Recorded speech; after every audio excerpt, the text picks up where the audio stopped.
Depuis les premières heures de ce dimanche, l'embargo sur le pétrole russe est total en Europe. Les importations de pétrole brut étaient déjà proscrites depuis décembre. Mais maintenant, ce sont tous les produits raffinés qui seront interdits donc d'entrer sur le territoire européen. En clair, l'essence, le diesel, le mazout de chauffage.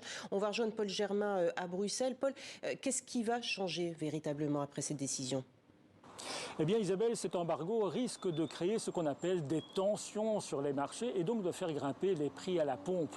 Parce que la Russie est l'un des gros fournisseurs d'essence et surtout de diesel à l'Union européenne. Le mois dernier, par exemple, 25% du diesel importé en Europe venait de Russie.